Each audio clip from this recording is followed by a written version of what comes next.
exclusive interview is conducted for Daily Bugle Communications by rookie reporter Mary Jane Watson. Mary Jane. By Mary Watson. By Jane Watson. By MJ I think I'll just stick with Mary Jane Watson. So, Peter Parker, what does the man on the street think? What's to think? You're interviewing Spider-Man? Spidey would have to be a bigger fan of yours than I am.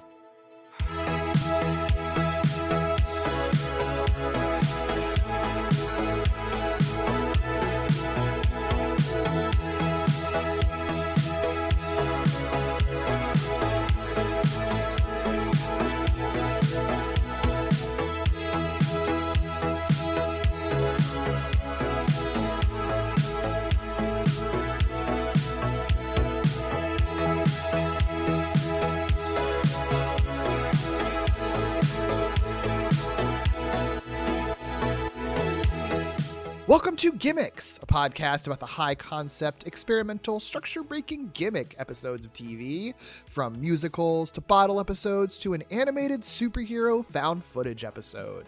I'm Derek B. Gale, and it's just me here today in the intro, but you will know why in just a second. We are talking about Ultimate Spider-Man Season 1, Episode 7, entitled Exclusive. What you are about to hear is actually a bit of a Frankenstein episode. This is actually mostly going to be an episode of Walloping Websnappers, which is my other podcast that I do with Doug, who you have heard on Gimmicks many, many times. He's been on a number of episodes, pretty recently actually as well. So you're going to hear familiar voices, but this is mostly an episode of our podcast that we do where we cover every Spider-Man cartoon ever made. You are hearing this for a few reasons. Mostly, the main thing really is that the episode that we were covering on Walloping Websnappers of Ultimate Spider-Man, one of the episodes we covered back in March, was one that we realized, like, oh, this is very much a gimmick episode of this cartoon. And it even comes up a lot in that podcast episode. Like, this is the exact kind of episode we'd be covering on Gimmicks. But I realized, there's an audience that listens to Gimmicks that probably doesn't listen to Walloping Websnappers just because there are plenty of people who like TV but don't really care about Spider-Man or don't follow Spider-Man cartoons, which is totally understandable because that is a bit of a niche thing. So, but I think that those listeners who might not care to listen to Walloping Websnappers would actually enjoy this conversation, because I do think it's an interesting conversation about a found footage episode, which has yet to be done on Gimmicks actually, but also especially a found footage episode that's done in animation, which is kind of just an interesting concept, which we talk about quite a bit. And, I think it's the exact same conversation that we would have if I just had Doug on for a Gimmicks episode of this show. So it sort of works out there. Also, there is a Spider-Man, a big new Spider-Man movie that just happens to be coming out like right around when this episode drops. That actually was a total coincidence. I just didn't have time to record an episode and decided to recycle one. And hey, guess what? It turned out to be, when I needed it, was right around time the new Spider-Man movie comes out that everyone is seeing. So you know what? Serendipity. I think the universe was telling me to release this on the feed. That said, this is still, if you've listened to that Walloping Websnappers episode from back in March, this is still going to be like a little bit different. This is recut in true Gimmicks fashion. There's going to be a lot of clips that we don't use in Walloping Websnappers. And in fact, you're going to be hearing a combination of two Walloping Websnappers episodes. So you're going to be hearing our initial conversation in our episode 173 that was actually about the first episode of Ultimate Spider-Man, because we go into a lot of background in that episode. So I wanted to have a piece of that from our initial conversation about the show, just so listeners who are unfamiliar with Walloping Websnappers, who are unfamiliar with Ultimate Spider-Man, get the context for like where Doug and I were at with that show and our experience with it and everything like that and our history with it. So you'll get a little bit of that. If you have your interest piqued on any of those conversations, you can go back and listen to that full episode 173 for a very, very, very, very, very deep dive into the making and conception of Ultimate Spider-Man. I think it's actually a really fascinating conversation. Definitely listen to that if you're curious about it, but if not, that's fine too, because the bulk of this episode is actually from our episode 179, which is the gimmicky episode of Ultimate Spider-Man, is what you're going to be hearing the majority of. But But if you are completely unfamiliar with any of the Spider-Man stuff, don't have really no context for Ultimate Spider-Man, I'll give you a real quick rundown before we go into the episode. Ultimate Spider-Man is one of many animated adaptations of Spider-Man. In this case, the longest running Spider-Man TV series with 104 episodes over 4 seasons from 2012 to 2017 on Disney XD. It's like marginally based on the Ultimate Spider-Man comics, but not really. It's mostly a very comedic take on Spider-Man. Got lots of cutaways and physical humor. It features a team element where Spidey leads a team of heroes with S.H.I.E.L.D. That is not present in this episode. And it's the first cartoon to take a lot of cues from the Marvel Cinematic Universe. So there's some MCU talk and how it's relevant to that there. This cartoon also began Disney's shared Marvel animated universe that would run for years after. So it is like an important show in the history of like Marvel animation as well. So you won't hear it in this episode on the Gimmicks feed, but in other Ultimate Spider-Man conversations, especially our episodes 173, we do talk about some of the major creative forces. I'll just throw that out here because I think it's really interesting. Some major creative forces in the show include Paul Dini of Batman, the animated series, and also the co-creator of Harley Quinn. Ever heard of her? Also includes Brian Michael Bendis, who's the writer of the original Ultimate Spider-Man comics and co-creator of Miles Morales. Ever heard of him? And also Man of Action, which is the name for this collective of 4 comics writers and artists who are well known for creating the Ben 10 franchise, among other things. So just a few names just to throw out there, just for further context for what this show is. But again, this has already been a ridiculously long intro. So enjoy this this interesting gimmicky episode of Gimmicks in that it's kind of a crossover spin-off-y thing. I don't know, whatever. Enjoy.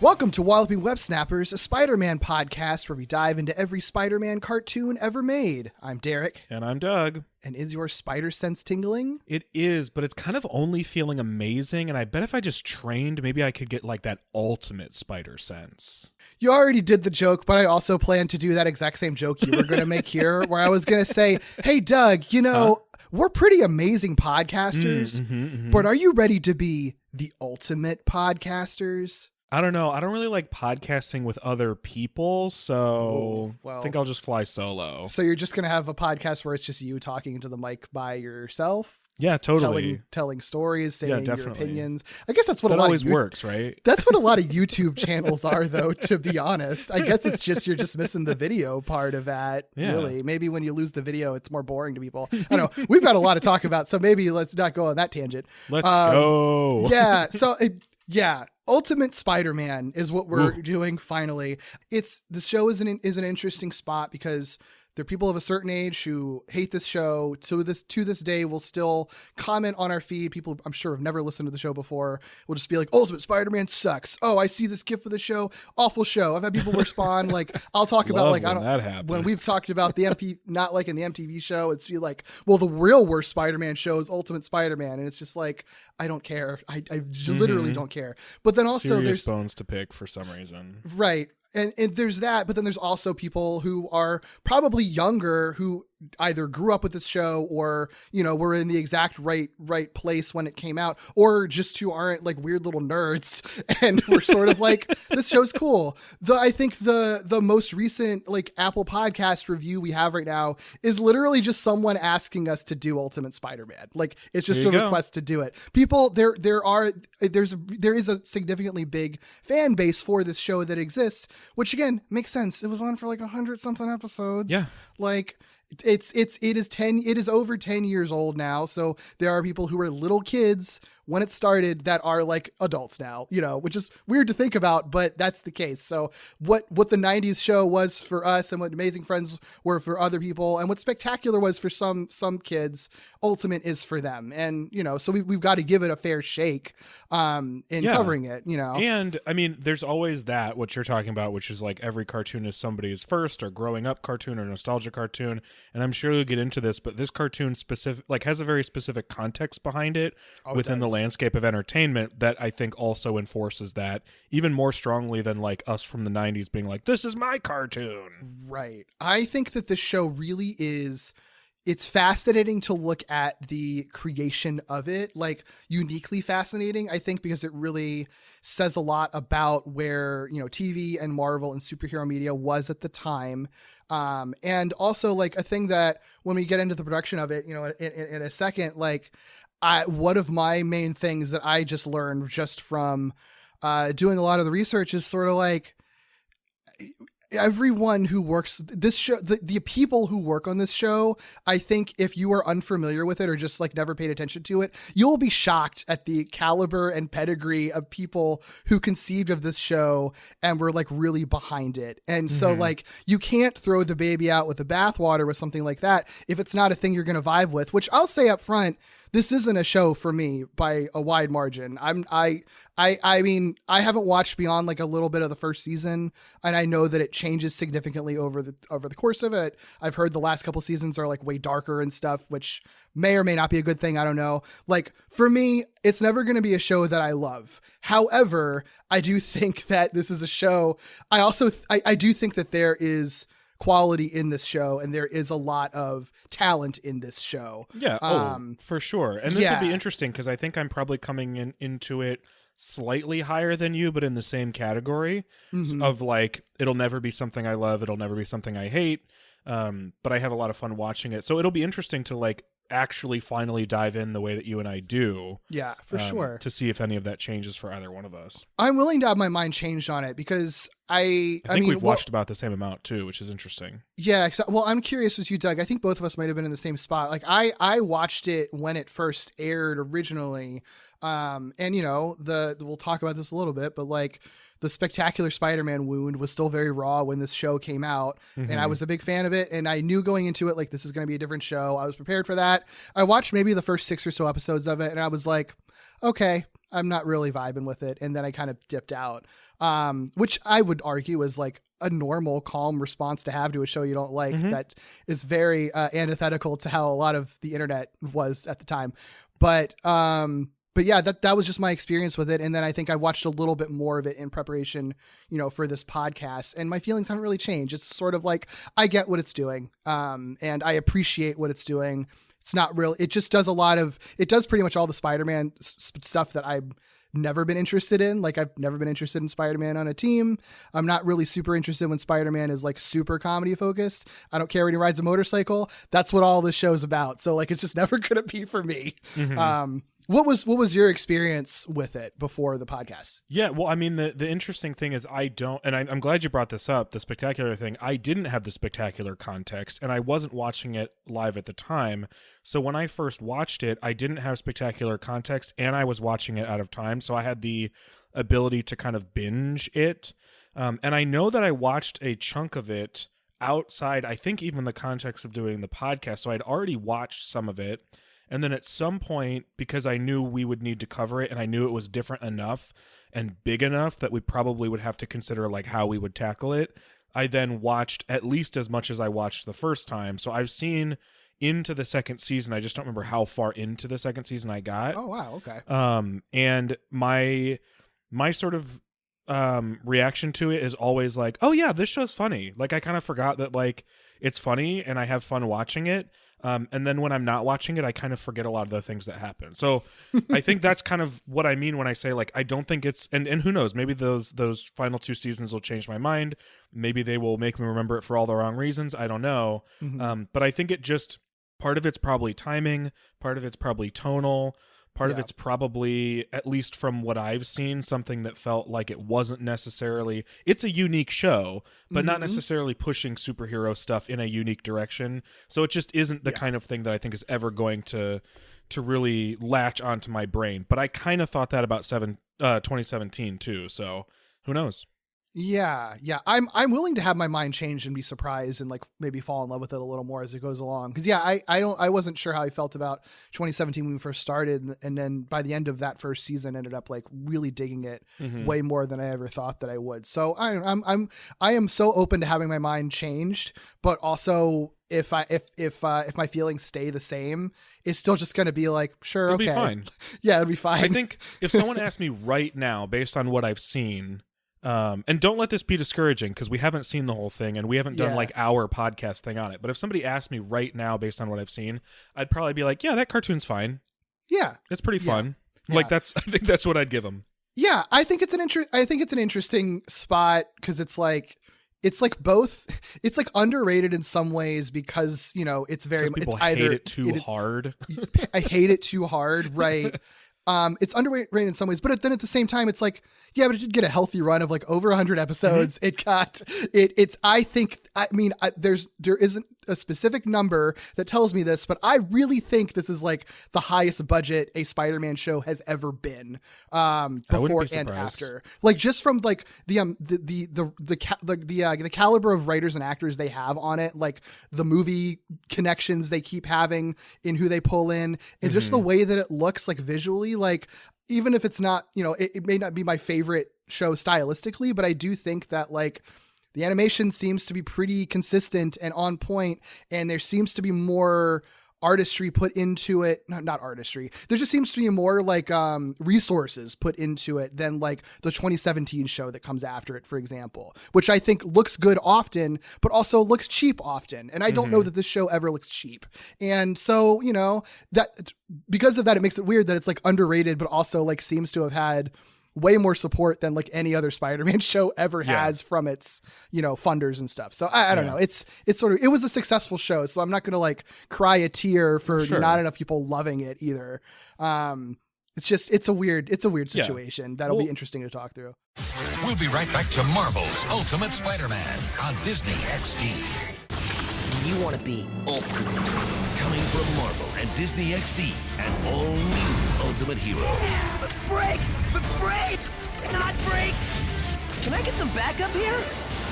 With great power Ow! Very inappropriate. comes great responsibility. Let's dance. How you like me now? Ultimate Spider-Man inside Marvel Universe, Sundays beginning April 1st at 11:10 Central, only on Disney XD. A brand new series on Disney XD. You know me, Peter Parker, a.k.a. Spider-Man. That is cool. With great power comes great responsibility. Whatever. I haven't washed this suit in a week. You're not right in the head. Saving the world Spidey style. Oh, yeah. Marvel's Ultimate Spider-Man. Next week, only on Disney XD.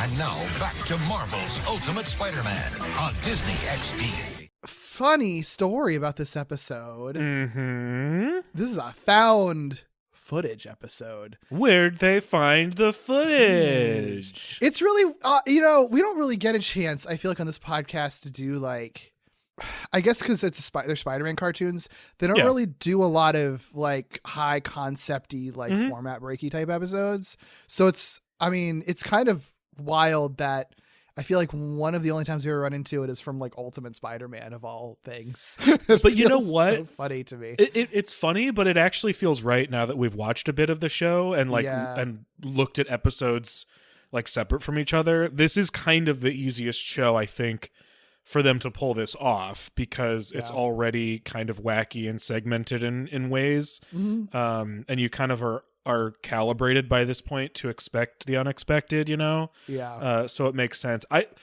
What's funny to me is that this is one of like two Hulk related episodes that really are what gave me pause about like how we were going to cover certain episodes of this show.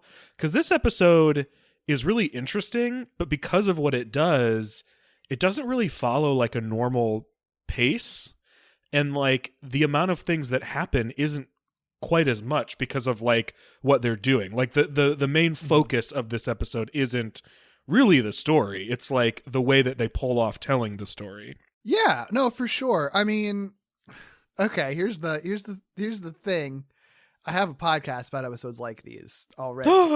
And Funny enough, I haven't actually done like a found footagey kind of episode yet. Oh, I will. Interesting. There's got to be tons, right? No, there are absolutely tons. It just hasn't like come up yet. But yeah, like this is a common kind of high concept thing, especially Thanks, Blair Witch Project. Yeah, but I mean, because like obviously sometimes it's like it can be done well, it can be done badly. Sometimes it's like kind of hacky in a way to just like save money. Sometimes like you can do really creative stuff with it, right? And I feel like you mostly see it in like horror because you can make things scary when it's like through a first person video recorder, the whole time. And horror movies famously have small budgets. Yeah, so you can do it on a small budget. But I think with what's funny that I find really fascinating about it being in this show is that with a cartoon, I think it's probably harder to do than in live action. I feel like it's like the opposite. Like you kind of it kind of is a bigger commitment because you can't really. There's a few things that I noticed that they do in this episode that they kind of have to do to cheat a little bit. And I don't mean that in a bad way. Just like you have to do that to make it work.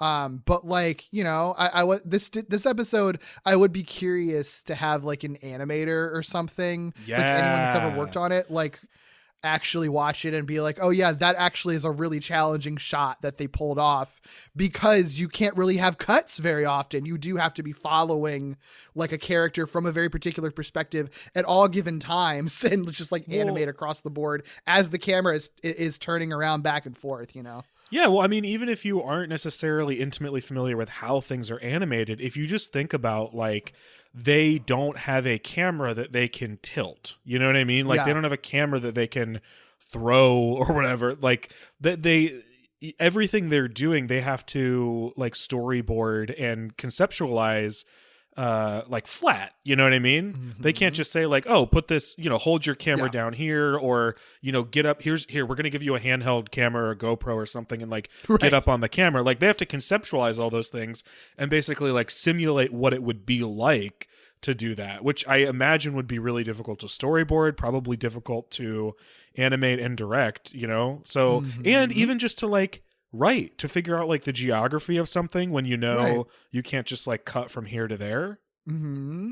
It's really impressive they did it. It's the type of thing where, like it makes things easier when it's live action, easier in quotes because obviously it has its own challenges. But like you think of it as being an easier thing in live action, but this almost certainly had to be a thing where they considered like, should we go through the trouble of doing this or not? Right. Yeah. Especially, I mean, this is only 7 episodes into the show too, so it's not like they're in super deep either. And I feel like it's a thing that comes up on Gimmicks a lot is like I always appreciate the swing of something and understanding like if the intention for a high concept episode was like a creative reason. Sometimes, there's a bottle show because the show ran out of money and they needed to do something with like, a few characters on a low budget or something like that. And those are also interesting too, but like those are, for very clear reasons. And it's the interesting thing is like how they sort of work around that. But I think it's often, I find even more appreciation in like, if there's literally no reason to do kind of a format breaking thing, and they just want to do it just for the sake of the experiment. Sometimes it's for the sake of, because it's better to tell a story one way, but sometimes it's literally like, I've never seen this done on TV, or I've seen it done before and I want to try it. And in both cases, it's just, I appreciate that so much. And so like this episode honestly like endeared itself to me immediately when I realized what it was doing. It's like, I honestly don't even care what's happening in it. Just the fact that a cartoon is doing their version of a found footage episode, which I'm sure that there's been a cartoon that's done it before, but I can't imagine that it happens that often because it's not easy to do. Right. I'd be really curious to know how many found footage animated cartoons exist. Like this, like you said, this can't be the only one. But I would be curious, 1, to see how many exist. 2, how many of them last almost the entire episode. The only thing that really disappointed me about this one is that it doesn't last the whole episode. Yeah. When I think it could have. I don't know. They'd have to change how it ends or whatever, but we'll get there. But I mean, not even just like scenes from behind a camera. Like the entire episode, for the most part, is behind the camera, which is really fucking wild. Yeah. I guess I should say through the camera. Yeah. I appreciate it a lot. I love that they challenged themselves and just like went for it. And, I like I've said it earlier on our run of Ultimate Spider-Man, but like, I really do feel like this show maybe has had more money behind it than any other Spider-Man show we've ever covered, like before or since, honestly. Mm-hmm. And so I kind of feel like part of it is like, we've got the opportunity to do this where, you know, we're on a production that isn't really cutting corners like a lot of other Spider-Man productions had to do. So why not go for it and try to do something different? And, you know, they're not caught in a hyper serialized story yet. So they have plenty of room to just play around and do a one-off that's different. True. That's a great point. Mm-hmm. Yeah. I will be curious to see if we ever get another one of these in this series, because it could so easily be the kind of thing that's just like happens once and never happens again. Mm-hmm. Or it could be the kind of thing where it's like, what if once a season we do like a Mary Jane and her camera episode? I don't think I'd be bothered if we got it like once a season. You know what I mean? Yeah. I would love something like that. Yeah. Because it automatically puts things from a different character's perspective, which is very cool. Mm-hmm. And I mean, like, this is the most that we've gotten Mary Jane in this show, like, for by real. a wide margin. For real.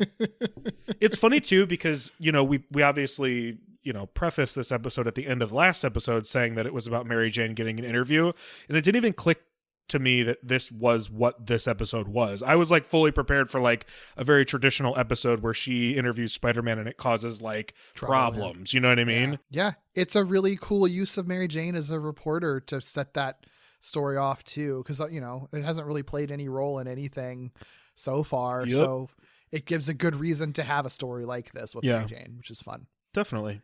Yeah. Well, let's start talking about it. Yeah. If you want to watch this episode along with us, it is available on Disney Plus, of course. This is Ultimate Spider-Man. We're talking about Season 1, Episode 7, entitled Exclusive. The synopsis per IMDb is, Spider-Man agrees to a video interview with budding news reporter Mary Jane Watson, who gets a more exclusive scoop than she ever could have anticipated when Spider-Man and the Incredible Hulk engage in an all-out battle against Zax throughout Manhattan.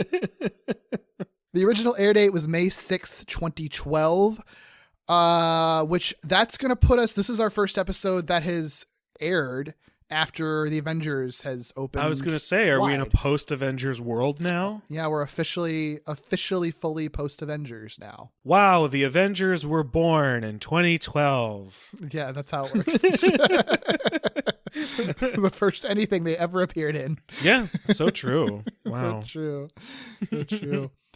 This episode was written by Man of Action and Danielle Wolfe. We, of course, know Man of Action very, very well, but Danielle Wolfe, it's the first time we run into her. She's mostly worked in the animated Marvel universe. She has a couple of like scattered credits on other shows, but like the majority of her stuff and the bulk of what she's done, it's just within like the Disney Marvel stuff. So she was a story editor and consulting producer on Avengers Assemble. That was kind of her big one. She worked on a lot of episodes of that show. But she also wrote on the previous Avengers show, Avengers Earth's Mightiest Heroes, along with Guardians of the Galaxy, and then the 2017 Spider-Man show after this. And she wrote one of the Marvel Rising specials.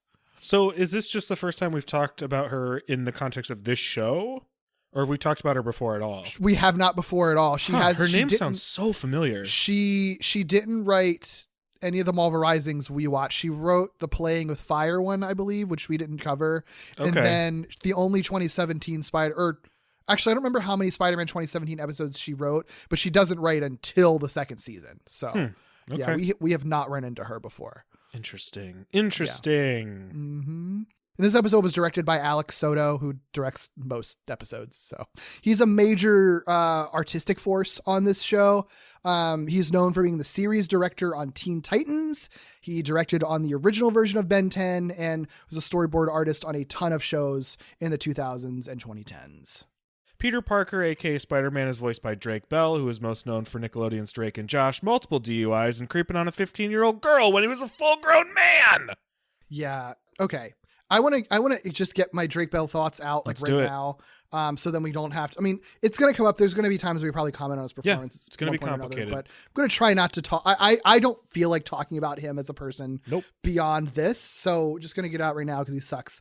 I hate him as a person. I think it made perfect sense to cast him as Spider-Man at the time. I think he does have a good voice for it, and I think his performance is good in it. I also think that there's something really funny about he was in the superhero movie. I don't know if you remember this, Doug, or if you ever saw it, but I didn't, but I do remember it. Yeah, it's the trend of like scary movie and epic movie, all like the blank movies that were parody movies. Superhero movie, I contend, I haven't seen it since I saw it in theaters, so maybe I changed my mind. But at the time, and a lot of other people agree with me, that it's actually one of the better ones of that series, mostly because it was aimed at at a younger audience, and so the humor wasn't as like raunchy, so that meant that they could actually have more fun with it. It felt just more like a Nickelodeon movie, honestly. Drake Bell was the main hero in that, and that movie was mostly just a parody of the first Spider-Man. Like the plot was just the first Spider-Man with a few other jokes thrown in. Yeah. So there's like, there's like funny like irony in him that eventually playing Spider-Man. Also, fun fact about superhero movie, it was directed by Craig Mazin, who then ended up like co-creating and show running Chernobyl and currently The Last of Us. I was just gonna say, I know this name. Why do I know this name? It's because I've been reading fucking interviews from him because of The Last of Us. That's wild. Fucking weird, right? Sorry, I wanted to go down that rabbit hole when I discovered that, because I'm so what glad in the world? So that's incredible. Yeah. I mean, the thing is, I agree with you. I think Drake Bell was good casting. I think he does a good job. He's a good Peter Parker and Spider-Man. And he's good at this type of humor too. Like he grew up for what they're writing for sure. Yeah, he grew up on like sketch comedy stuff. Right. Like he started on like the Amanda Show, and like the Drake and Josh style of humor, honestly, is like not that dissimilar from the style of humor on this show too. It's pretty simple and like physical humor and just like funny reactions, like awkward, like all of that kind of stuff. It's not the most complicated humor, but I think it works for what they're doing. Yeah, it's got an injection of attitude that was very much at home in like Nickelodeon properties. Yeah. I also think it's really important to be able to recognize that like shitty people can be good at things. You know what I mean? Yeah. Because like unfortunately, right. Right, Yeah. because I mean that's how, and can seem like cool and good and nice. Like that's how they get away with doing shitty things. So I think it's important to acknowledge that those two things can coexist. Drake Bell sucks as a person, and does a good job here, unfortunately. Yeah. I mean, fortunately, I guess the show's not a mess, but he is. Right. Right. One other thing about Drake Bell that's a negative thing. This is an anecdotal thing, but it was something that I read. It was someone just relaying what Steve Blum had told them. So it's all hearsay, may or may not be true, but also it's kind of funny. Apparently Steve Blum, who's like a very famous voice actor. I don't know who he voices on this show, but I'm sure we will run into him. I'd be shocked if we did not. Yeah, I think he's in, but I think he worked with Drake Bell at some point on this show at one point or another, but he said he hated working with him because he was like on his phone the entire time and created an uncomfortable tension in the studio. Great. Whatever that means. I don't know. And again, anecdotal, but given what we learn about him, what we have since learned about him. Yep. I think it checks out. Seems like he sucks. Seems like he would not be a fun person to be around. Like he sucks. Yep.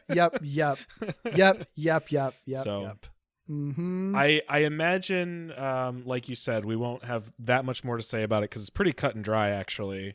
But we've got 104 episodes of his voice, so it'll probably come up here and there, performance-wise. Yeah, performance-wise, sure. The only other thing else, actually, I just remembered, I did see him in concert once, unfortunately. Oh, wow. At the State Fair, the Virginia State Fair he played. Interesting. I think it was around this time, actually. Because, I mean, I was an adult, and my little sister, who was like she was either would have been a preteen or teen. I don't even remember at what point, but like in the right age group for that. And I watched Drake and Josh too. So I was like, yeah, I will take you to this Drake and Josh concert at the State Fair. Yeah. And it was, I was probably the oldest person in that audience, which was weird. Yeah. I don't know. I didn't see Drake Bell in concert, but I do believe he was arrested in Cleveland. So I love that. That's the perfect encapsulation of the arc of Drake Bell, isn't it? Saw him in concert in 2012, and then a few years later, he was arrested in my city. There you go. Right? What a piece of shit. Anyway. Well, let's talk about infinitely better human beings than Drake Bell. Mary Jane Watson is voiced by Tara Strong, who also voices Thundra and probably several other characters throughout the course of this series. She's voice acting royalty. We've talked about her several times. But I think the last time we talked about her was as Christina in the MTV Spider-Man cartoon in the episode Head Over Heels, which we had a lot to say about. And that was our episode 138. It's a fascinating episode. It's not a great episode for a lot of reasons, but Tara Strong is fantastic. She's very good in that. Yeah. She's provided voices for several Spider-Man video games, including Spider-Man Unlimited, not the show, unfortunately, a mobile game, and that was actually when she first voiced Mary Jane Watson. So that's pretty cool. Nice. Well, we get Hulk in this episode. This is probably not a surprise because we've said this before, but he is voiced by Fred Tatasciore. We have talked about him at least a couple times, probably more than that, specifically for voicing Hulk in other Spider-Man and Spidey adjacent properties. I think he's the guy who voiced the Hulk in the English dub of one of the animes we watched, if not both of the animes we watched. He also voices our favorite goateed and goated, perhaps, gay mentor Max Modell in the 2017 Marvel Spider-Man cartoon, of which we've covered the first season so far, like you referenced. His voice is great. Yep. He's good at screaming like a Hulk. Yeah, I mean, yeah. Does the job. Yeah, and this is fascinating to me.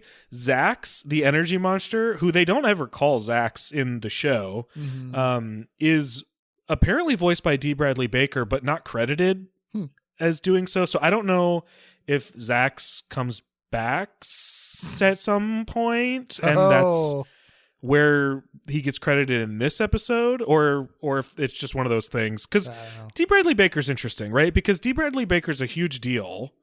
And sometimes he is like the feature voice actor of like a franchise, like the fucking Clone Wars, where he just like is the Clone Troopers, and like the Bad Batch, where he just is the Bad Batch. But sometimes he's like Squirrel Girl's squirrel sidekick, like in Marvel Rising. So like it's so fast. I don't even know if he was properly credited in Marvel Rising as being Tippy Toe or not, but I don't know. He's a fascinating guy. We've definitely talked about him plenty. Yeah, he's a Frank Welker type. Like it's just like you kind of bring him in for anything, and he's gonna get the job done, and will probably do it. Like and he turns down roles. It's so wild though, and you're the Frank Welker comparison's so good. It's just so wild because it's like, hey, we need you to do this like really important role, like Doc Connors and Spectacular, or we need you to be a dog. Like it's just like, all right. Exactly. Yeah, and it's like, sure, give me the money, I'll do it, and I'll do it well. And he'll do a great job. Like I'm never gonna be mad if he's there for sure. It's just so funny. You just never know which version, I guess, of D. Bradley Baker or Frank Welker you're going to get. Yeah.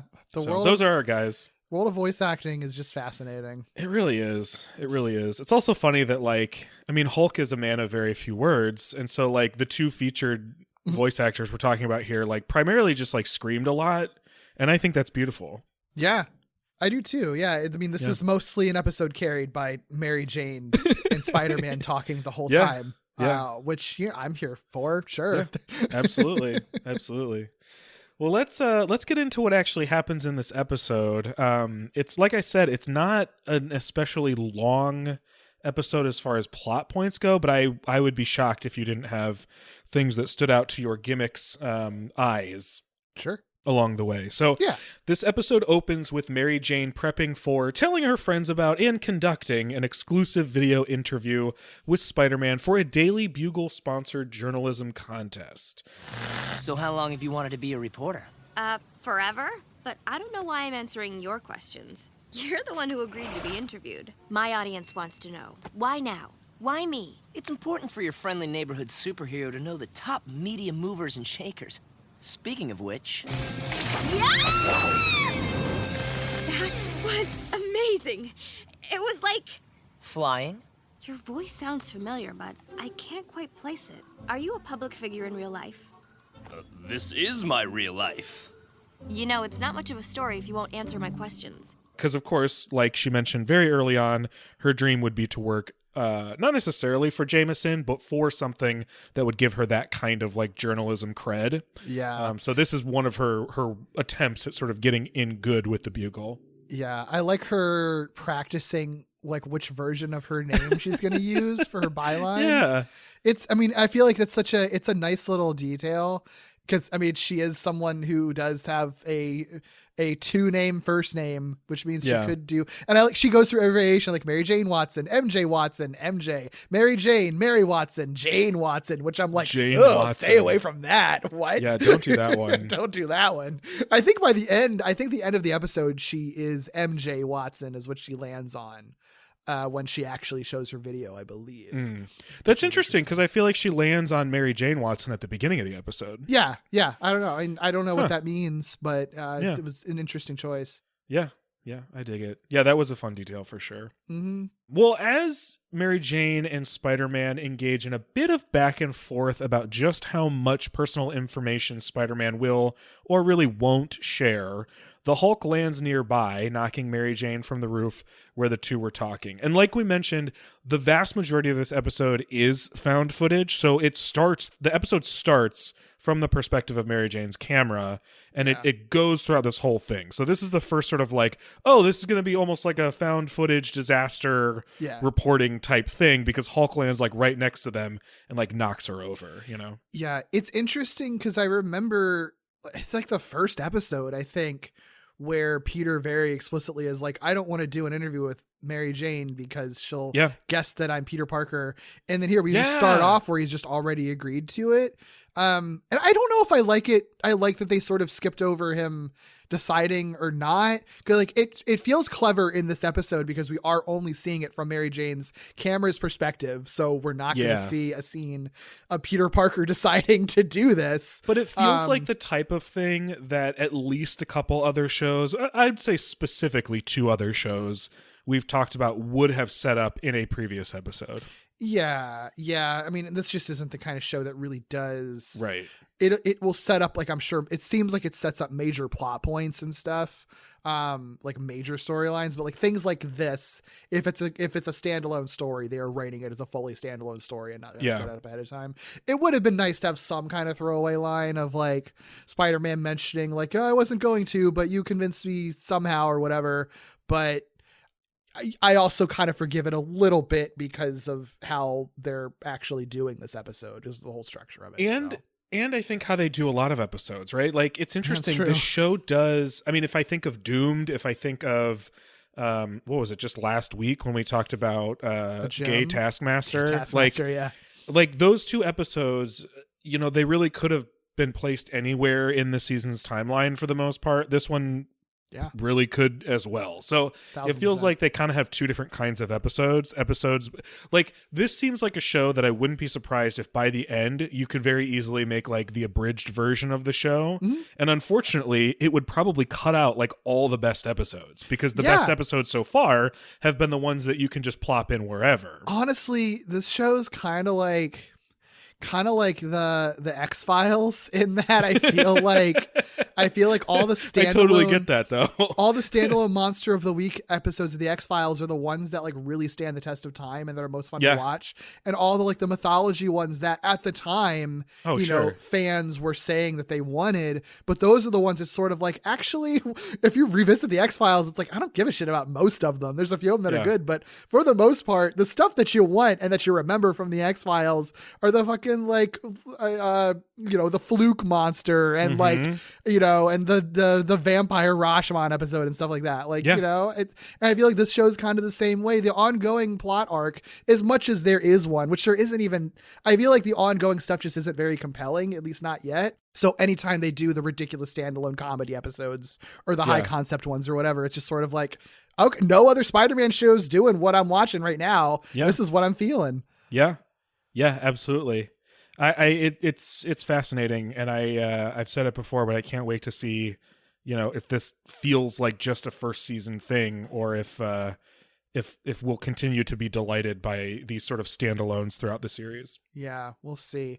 One criticism I have to give: remember how Mary Jane was practicing Smile Spider-Man early on in the show? Oh my gosh. She has an interview with Spider-Man. You know what she doesn't say? Smile Spider-Man. Oh, that's honestly, I would argue a massive oversight. That's such a, like, why? Oh, that's so disappointing. I know. And I guess like I didn't notice, but that's, man, now that's been brought to my attention, like that really feels like a massive letdown. It would have been an easy setup, payoff, brick joke kind of thing. Like, it's not a thing where like if you caught it, if you didn't catch it, it affects nothing. But if you do catch it, it's very rewarding if you're watching all of them. It's a bummer because it makes me worried that there isn't somebody who's like specifically paying attention to like the character and trajectory of Mary Jane Watson, So I think that's because very possible. I'm sure I'm not surprised that that's true, but like you want that to be the case, right? Like you want someone to be like the character supervisor for fucking Mary Jane Watson. But I don't know how this show is structured. I don't know that they even have like character supervisors. You know what I mean? Yeah, I really get the sense, at least at this stage in the show, who knows how it'll continue, but at this stage in the show, I kind of get the sense that like they have their whole roster of supporting characters and just they will be pulled out if they need to use them for a story. Otherwise, they're just kind of forgotten about. Like, I don't know that any of them are specifically, I feel like the only times you're going to see growth and arcs from the supporting characters are if the episodes centered on them play into the major story arc. Like, Harry, for example, that we tracked a little bit, and that there's an episode next week that sort of follows that up, you know? So Mary Jane, unless she gets her own sort of villain related thing, or gets tied up in, gets tied up thing. I meant like gets tied up in a villain. Oh, gotcha. Unless she gets involved in a Doc Ock story or something like that. Like, I feel like she's just going to kind of pop in and out for episodes like this. But I don't know. I'm open to being surprised, but I think this tells us it's not going to surprise us. Like, I think the fact that we don't get that, it's such a bummer because it's like, like you said, it doesn't ruin anything, but it would have been such a nice, encouraging little detail, you know? Yeah. It's another one of those things where it's the pendulum swinging the other way, because I think Spectacular Spider-Man right before this never would have missed it. Right. And that's the thing that's extremely good about that show is that every supporting character, there was so much attention paid to their trajectory and how they changed over the course of the 2 seasons. Or if they didn't change, there was like a reason for it, you know? Yeah. And this show, this show is not as interested in characterization. Again, at least at this point. Yeah, not yet. It's going to change. Not yet, for sure. But at this point, it is, they come in for the story or the jokes, and that's really about it. They're not really there for the character. Yeah, and I shouldn't complain too heavily because this show clearly cares about doing things differently and experimenting, and that is very exciting because that's a thing that a lot of other shows just don't do. So an upside if you're not as interested in like long-term characterization, at least to that extent, then you can do more episodes like this because like where the characters are at on their journey don't really matter, So true. Yeah, it gives them a little bit more freedom for the stuff like this. So it's a trade-off. Yeah. It is nice, though, that she does at least get the interview that she did reference early on in the series, right? Like, her goal is to get an interview with Spider-Man, and here is her interview with Spider-Man. So at least there's that. Yeah, absolutely. So, anyway, like I said, Hulk lands on this rooftop where they're conducting the interview and knocks Mary Jane over, and I think just off the building, and so naturally Spider-Man saves her, and what was the interview turns now into disaster reporting as Hulk tears up the city. This is the scoop of the century, and it's mine. First of all, I'm pretty sure I'm your scoop of the century. Second of all, you want a story? Stay up here, stay safe, and stay alive to report it. The Hulk is attacking Midtown, viewers, so that's where I'm taking you now. One thing I noticed around like this sequence as the action starts ramping up, if you're talking about some of the technical stuff with how they do this, one thing that I think is a little bit of a cheat that they have to do is, how this show very frequently does that like sort of like high speed, like swish transition. I don't know how to describe it. Like where it's like, the camera is moving and it's like blurs really fast. Yeah. And that's how they sort of cut from one moment to moment. The show does that all the time. It's just kind of like in its bones. They still continue to do that here, even though you're seeing it through the camera's lens. And obviously like, the suggestion is that that's the camera moving back and forth, but the transition effect is like moving at like 70 miles an hour or whatever. Yeah. So it's not actually how the camera's moving. It's obviously a cheat that they have to do, right? Because if they were actually trying to really move the camera back and forth between action as Mary Jane's hands would be moving it. They would have to be, I know this is digital, so it's not on cells, but like if you imagine a physical representation, they'd have to be animating like this like long panoramic cell or whatever and panning the camera across that. Whatever my knowledge about how digital animation works is very limited, so I'm not exactly sure how that's built in comparison to like physically doing cells. But I think it's just as complicated, right? The equivalent of having to animate like this entire like panoramic view just to have Mary Jane move the camera from one place to another, and then I'd be doing that all over this fucking episode. So like that is one thing that I noticed, that's like they still are doing that to sort of cover for some of the camera motion that they really just would not be able to really pull off in animation, at least not like feasibly without spending a lot of money probably. Yeah. I mean, like it's notable and exciting that this series is doing a found footage episode, but if you were to put it up against other found footage, pieces, like there is a lot to criticize about it because they're so limited in how they can do certain things. But that's okay. Yeah, no, and it's they fine. don't. I mean, because I will give them massive props. Like, because this is a found footage episode, this also is an episode that I believe has no cutaways whatsoever. Like, no, where they make they a even joke put them? about that. You know what I mean? In a little bit. Yeah, they make a joke about the cutaways. Well, you can get through some of this stuff. I think it happens throughout this. The whole kind of montage of just a bunch of stuff happening, I think. Yeah, I mean, there is sort of a montage of things that happen. And I think, I didn't necessarily note every single montage. One of the reasons that this episode, I think, doesn't have quite as much of a narrative, like the length of the narrative isn't as long, is because a thing with found footage is that you get to just like exist in the space as things happen. And so sometimes what's happening on the screen is just like fighting or just like shit being destroyed. So like we get some scenes of Hulk's rampage and Spider-Man's attempts to stop him. And what's interesting isn't that that's happening, because we could watch that in any episode. What's interesting is that they get to explore it through Mary Jane's camera. Miss, you dropped this when you ducked for cover. By the by, you should clear out. They're saying there's a monster on the loose. Although, what passes for a monster these days is sad. Look out, mister! Look out! Look out! With the auto show of 65.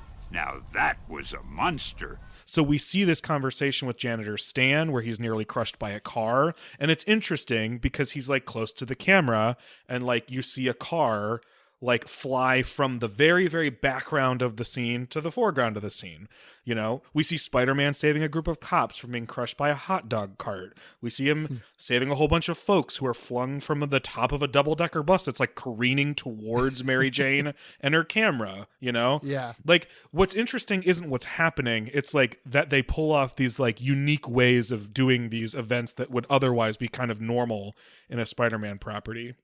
Yeah. And we get to see a cool like web slingshot moment where Spider-Man slingshots a taxi at Hulk, which I'm always excited about, but it's even cooler seeing it from the perspective of Mary Jane's camera. Yeah. Because everything's sort of like, I don't know, like it's cool because all the perspective changes, right? Like the camera's not going to follow the thing that either gets thrown at the screen or away from the screen. So you get to see the full trajectory from close to far, far to close. It's really neat. Yeah, no, for sure. And they can't do like clever or cool like angles or anything on the action. So I think that like it probably makes it a little bit more challenging because you still want the action to look cool because it's a cool Spider-Man show, but you can't like you're a lot more limited to like where you can have the camera literally placed because you are where the camera is. It's in the hands of a teenage girl watching it. Right. So, and they all kind of have to be roughly from ground level. You can never see the perspective of the car being flung into the sky from the sky, right? It's always got to be from, that lower angle looking up. And, not everything looks as cool that way. So they have to try to figure out ways to still make it look cool or like cut it at certain points. And I think you almost get like it almost sometimes at certain points feels like when you're watching like a movie that was made to be seen in 3D where stuff is like thrown at you because you're seeing it from Mary Jane's perspective. Yeah. I mean, they have to, yeah, it's cool in a totally different way. You know what I mean? Like, because they can't have a camera follow Spider-Man as he, like, swings and climbs across a building. So they have to figure out something that makes it compelling within the frame. Right. And I think they generally succeed at that. Yeah, absolutely. I think it's around this section that there's, like, the cutaway joke, because he actually borrows Mary Jane's camera, and it's like, can I borrow this for a cutaway? Cool. Now, that might have looked like mayhem, but keeping Newton's third law in mind, Spider-Man? I planned for the equal and opposite reaction. I don't even remember what he's saying. He's basically like describing what the cutaway would be, essentially. It's just like, it's like directing from in front of the camera instead of behind. Yeah, but like obviously because we can't actually go into his head and have an imagined spot, we're just seeing him kind of talk through what he's seeing in his head and like what normally would be seen for the audience while stuff's going on in the background, and Mary Jane has to be like, hey, there's stuff happening. Can you not do this right now? Yeah. Yeah, it's funny. Good. It's good. Yeah. It's clever. It's smart. Yeah, it's very clever. Yeah. So Spider-Man's initial attempts to stop the Hulk fail, which isn't really a surprise. He's the fucking Hulk. Instead, Hulk just becomes irritated with Spider-Man, and then he says he's beginning to hate Spider-Man as much as he hates Energy Man. And Spider-Man's very intrigued by this. He's like, what is Energy Man? And then he notices that a car that Hulk throws explodes before it hits a building, which to him means it had to have hit something else. And so he goes over to Mary Jane, who's holding the camera, and says, I think I just saw something weird. Giant green man in purple pants trashing the city? Yeah, I saw that too. No, I mean really weird. Play that back for me in slow-mo.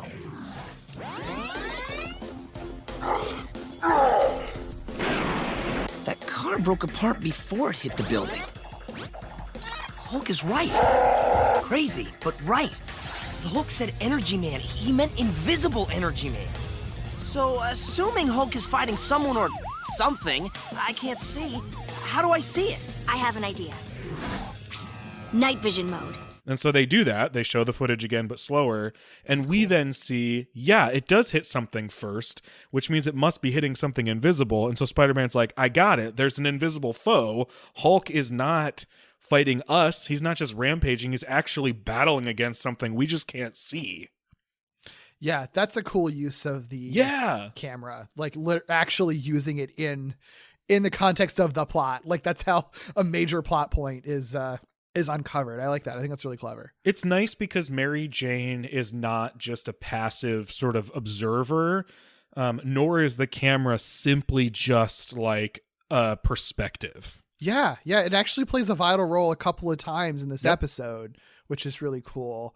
That's something that I'll give points to this that I would argue a lot of found footage never explores. No, a lot of it is almost incidental that the camera's there. Like a lot of I think some, maybe not the worst found footage, but like a lot of found footage that maybe isn't as great. One factor in it is that it's like, why is this person still filming this right now? Like, I think that's why people get so tired of it so quickly, because it's sort of like, it's easy to break the sort of fun or illusion when it's like, why are they, like you said, why are they still holding the camera?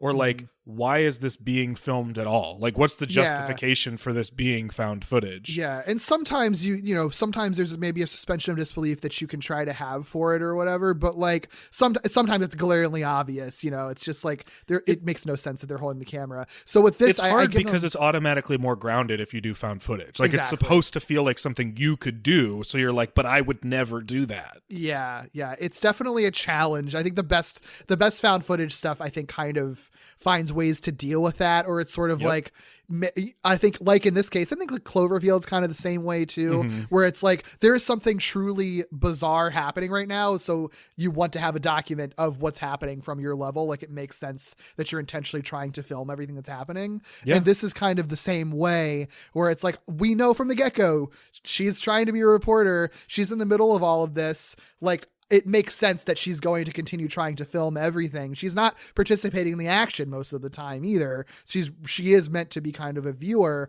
and they sort of play with, how it would be when she is interacting with the action that's happening. And I think even later they kind of play around with like, no, actually realistically, she is going to start being freaked out and maybe not sure if she wants to continue doing this.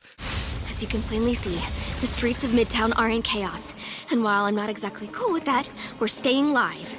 The police are firing at Hulk even as Spider-Man tries to convince them that the real menace here is an unseen energy creature. I appear to be the only reporter on the scene. The only one dumb enough to be here. Mere inches from a confrontation that can only be described as incredible.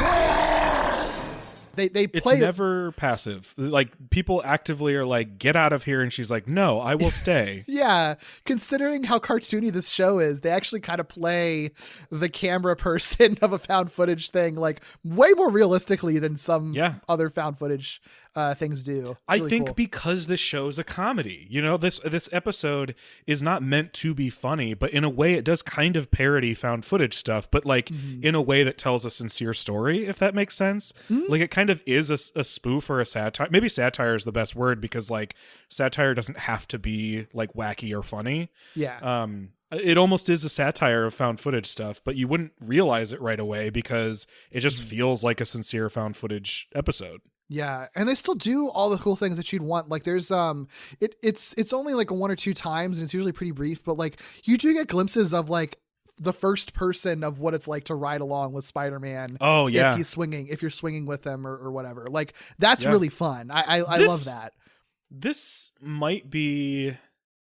I mean, there aren't that many sort of first-person views of that experience because it's hard to do. Yeah, yeah, and I don't know that I need a lot of it, because it's interesting that they try, but it's not necessarily the most exciting thing to watch, because it usually just ends up being sort of like I don't know, like it ends up being almost confusing, but I guess on purpose, because it would be really disorienting. Yeah, but yeah, I can't think of too many other examples, if really any, that do it this way.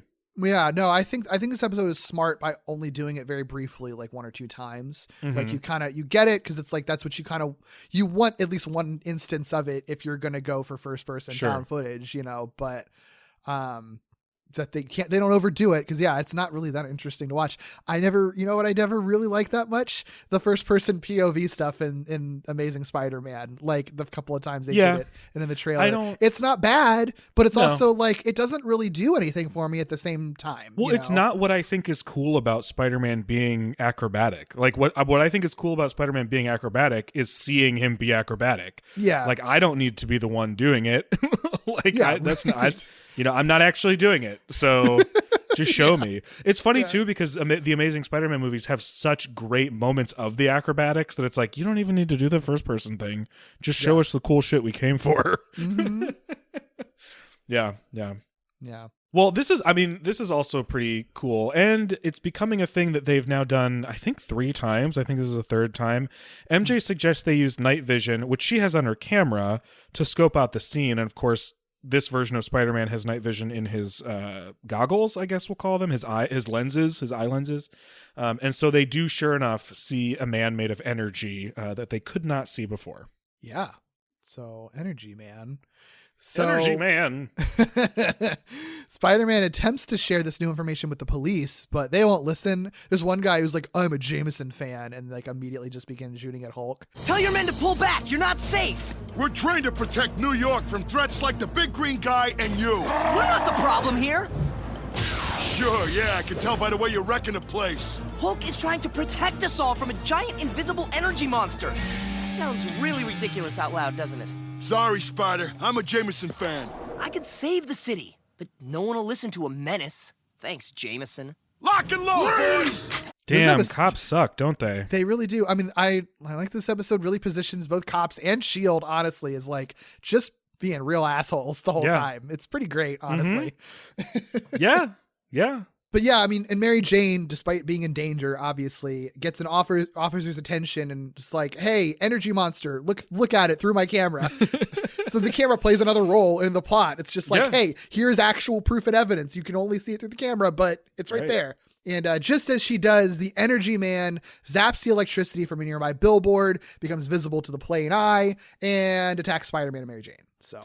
yeah, I'm not going to lie, little bummed that pretty immediately after they use a cool device to reveal the monster, he just reveals himself. It's a weird choice. I don't really understand the significance of it, given that all parties at this point are able to see it. Like Spider-Man, Hulk, and Mary Jane, and the audience through the camera are able to see it. So there's not really any reason to show it to the rest of the world. Right. Especially because the whole episode still continues with like the cops and S.H.I.E.L.D. also attacking the Hulk, thinking that the Hulk is rampaging, which like makes less sense when they also know there's an energy being rampaging. Like exactly. It's the weakest point of the episode, I would argue, because they can like they should be siding with Hulk and Spider-Man because they can see what they're fighting.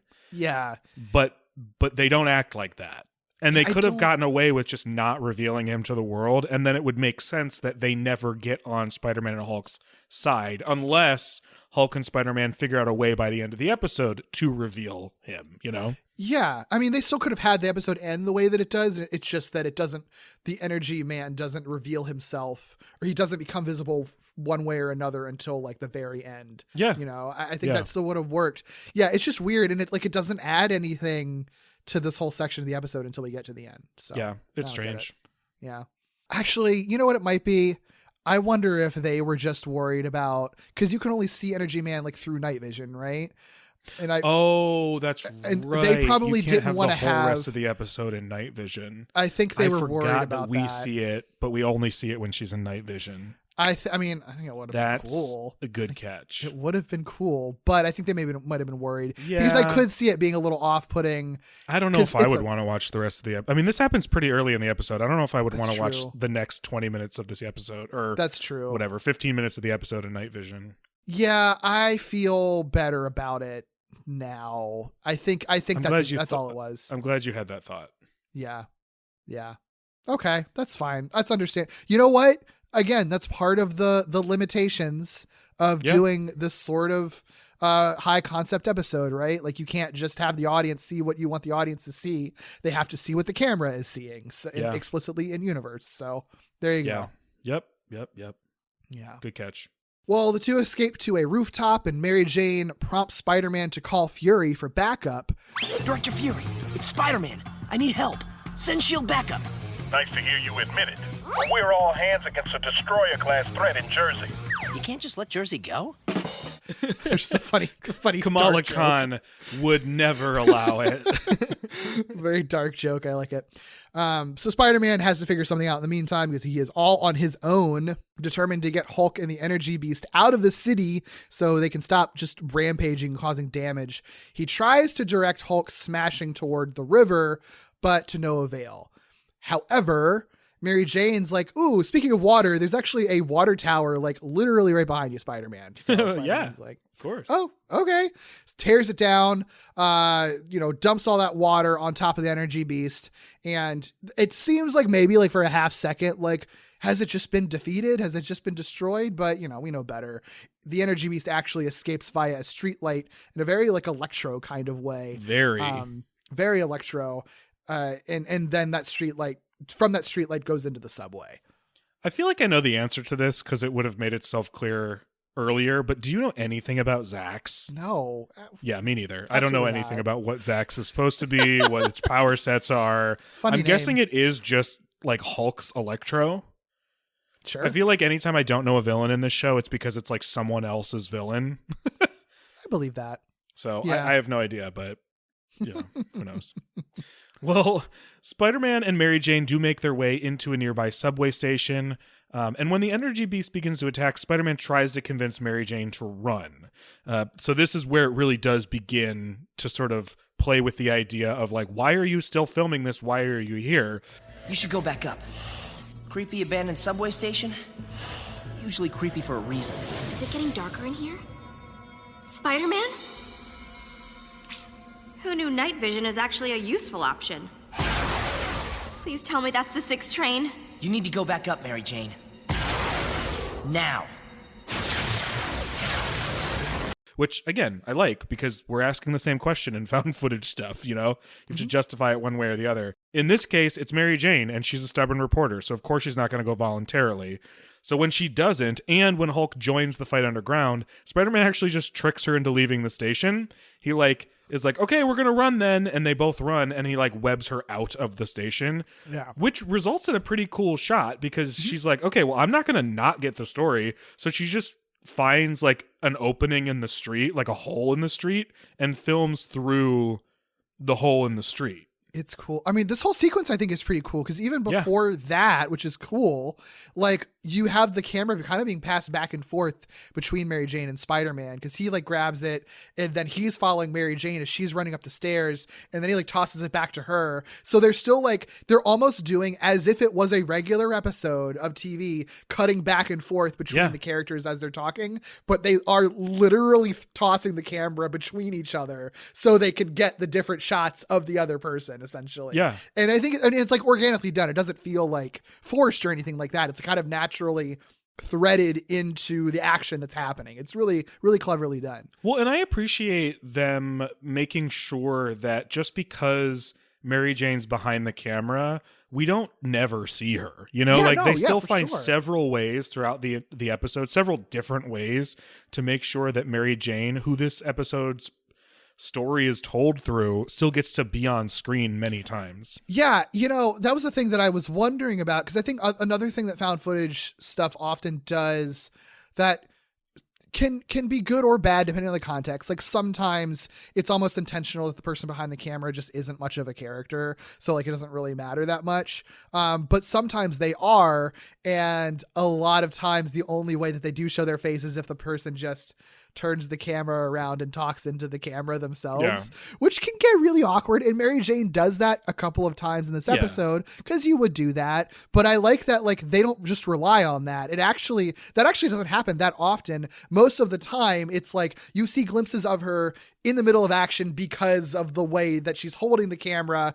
Like it ends up kind of flipping around or, you know, while she's swinging along with Spider-Man or tossed back and forth between people or something like that. Yeah. Yeah, I appreciate it. Props to them. Mm-hmm.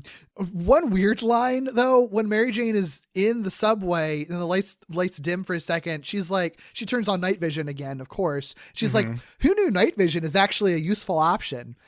That is weird because like everyone. Yeah. The answer is everyone, MJ. You also like, you just used it a few minutes ago and it was very useful. And then using it again, it's like, wow, it's so weird. And I'm like, what? I mean, people have used night vision for a long time. Is the idea that she found two different uses for it and therefore she is like amazed? I guess they're commenting on that, but like, I don't know. I feel like it's just who knew I'd use this twice. Odd choice. Yeah. I like the bits and pieces of night vision we get, but I am glad we don't get it a ton. Yeah, for sure. Another neat thing I think they do is because she has been sort of blocked out of the subway and has to try to shoot through this hole in the ground, you only kind of get sounds and glimpses of what's going on, and then you see like kind of debris and smoke and rubble and stuff. So like eventually the fighting seemingly stops and you're just with Mary Jane being like, wait, what happened down there? We don't know what happened. And then you get Hulk leaping up and he's like holding Spider-Man in his arms and you're just sort of like waiting for an explanation, which feels like a very good use of found footage, you know, taking a moment to sort of be like, all right, unfortunately you don't get to see firsthand what's going on. Yeah. Yeah. I think playing with that is important. I agree. Yeah. And they don't do a ton of that in this episode, but because it could get really annoying very fast. Yeah. But I like it there because it's fun and it's a kind of a cute little joke that they have with it. Yeah. I think something like this really relies on you being willing to change it up. Like you cannot be one note with something like this. Like you simply have to constantly be shifting perspectives, shifting how much information you have access to. Like it just, you have to do it. Yeah. Yeah. I mean, I give them a lot of credit for this one because I don't know that up until now if I would have ever called an episode of this show like restrained, but this episode is very restrained in a way that makes it stronger. Yeah, I agree. Yeah. This is just a little detail that I noticed when I was watching it. I was wondering if, you know, the battery maybe would slowly drain over the course of the episode. Yes. And it doesn't. Mostly it's at the same level, except when it goes to this scene. Yeah. In the subway, suddenly it jumps from being like very kind of low the whole time to suddenly being like almost totally full. My headcanon is that the energy being like zapped it and like filled its battery at one point or another. That's okay. So I didn't rewatch this episode, but I wish I had, because that's the thing I was going to try to pay attention to. Because what I had noticed was that the battery power fluctuated, but what I didn't take note of was how much it fluctuated, or what the specific sort of like narrative of the battery indicator was. Because I was like, I also assume that at some point it got zapped and refilled, which is very clever. I just didn't know if it happened explicitly, and I just missed it. No, it's not explicit. And there's definitely no narrative. It's pretty much like the same amount for a long time, and then suddenly it's full, and then it's full for the rest of the episode. So yeah, I mean, I wouldn't be surprised if maybe it was scripted that happened and cut, or like that was the idea, because it is like, it could have been a mistake, but they're also dealing with an energy being that could feasibly recharge a battery by accident. So like, why not say that that's what happened, you know? And who among us watching a found footage, film or episode of television hasn't been drawn to the timestamp or the battery indicator or like all those things, like it's a thing that if you're going to do this, you have to know your audience is going to be looking at it. For sure. And credit to this episode for not doing the like cliched, oh no, the battery runs out right at the end. Like, I was worried. The battery never goes to red. So you know what? And I think that it's kind of better for it. So yeah, for sure. Yeah. For sure. Well, at this point, when she kind of hears the fighting stop and Hulk jumps out of the subway carrying Spider-Man like a baby, S.H.I.E.L.D. arrives and attempts to arrest Hulk for the destruction of New York City. My viewers are curious. Do you have a message for the people of New York? Or the world? Hulk not do interviews now. Attention, Hulk! Put up your hands and surrender. You're under arrest for the destruction of New York City. To our sensitive viewers out there, this is about to get super ugly. Makes sense, because they have not seen what's been going on. So they, unlike the police, I guess, don't have all the information. But Spider-Man's like, no, you guys, Hulk is good. I swear, he's good. They still begin to close in on Hulk, and then the helicarrier suddenly begins careening towards the city. And we kind of figure out pretty quickly, like, I think there's even like a flash of light or something. It's like, oh, okay, the energy being is just in the helicarrier, I guess, and then zapped it or something. Those helicarriers are more trouble than they're worth, because this is the second time in this show that a helicarrier has been careening towards New York City about to crash. And it makes me feel like I have to take away some of the credit, or like I don't know if I gave them credit for this, but I think I gave them a kind of a pass the first time this happened, because it was the doomed episode, right? And I was like, well, they have to raise the stakes. Everything's so ridiculous. Like, it's kind of absurd. You almost need something that has absurd stakes. But if they're just going to do it here too, I'm less inclined to give them a pass on the last time it happened. Yeah. It made sense in that episode, but if you're going to keep doing it, I'm going to stop liking it. It's not as necessary in this one. I mean, no, I would argue it's not necessary at all. There's a way they could have pulled this off without careening a helicarrier towards the city. Yeah, well, because I can see, like, you want a cool money shot of something huge coming towards Mary Jane holding the camera, but does it have to be a helicarrier again? I don't know. Not necessarily. No, it could be any giant vehicle. Yeah. Plenty of things it could have been. Because the thing is, with her perspective, anything will be big enough if you get it close enough to her. You know what I mean? That's true. Like, you still get that effect. Like, you can get that from a helicopter. Think about, like, The Last of Us, where they have shit falling from the sky. It's like, oh, damn, That's a good point. It almost could have been their opportunity to scale back and show, like, even, things that are maybe minor in the context of, like, an Avengers movie are still are pretty fucking gigantic and terrifying for people on the street. Yeah, that's a good point. Yeah. But nope, it's a helicarrier again. Yeah. Well, this is actually where you alluded to this. This is where MJ's like, okay, this is actually getting pretty intense. Like, Spider-Man, I don't know what to do. Spider-Man, I've kind of used up my courage. What should I do now? Be brave and keep filming. And I kind of like this. It's a little weird because he specifically told her, like, to go away at one point. But he says, be brave and keep filming. And I think I just like that because that sentiment resonates with me.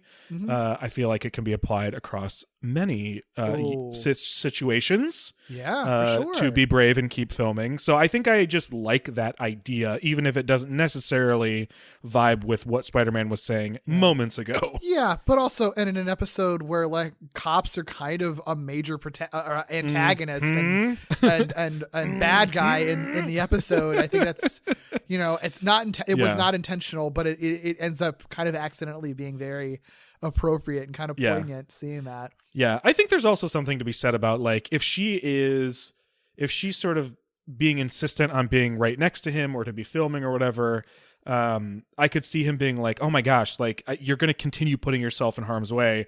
And in this moment where she's sort of vulnerable and like questioning not just like whether she should be around, but if she should like continue being a journalist in that moment, it could click for him to be like, wait, no, oh my God, what was I saying? Like, of course you have to stay. They probably could have injected some of that, but then you wouldn't get the concise be brave and keep filming moment that I like so much. Sure. Yeah, and I guess too, it wasn't just that the helicopter was careening, which is, you know, scary, but I think she also like falls off of a building or something. Like they have a shot of her falling from a high height. Yeah. It was one that I kind of clocked because I don't think it looked as good as I wanted it to look. Sure. Like the fall is kind of a little slow and kind of choppy.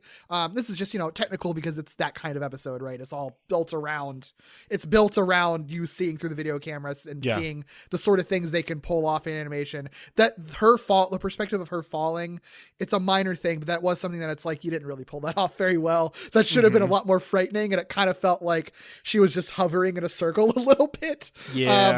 Especially because but because it's there, and I think if it was pulled off a little more effectively, whereas it is just like a whoa, like kind of a gasp moment, you know, if you feel it too with her going down, then it makes it even stronger when she's like fully just on edge, freaked out. Like I think she says like, I think I'm all out of courage, Spider-Man. I don't know what to do now. That's a good point.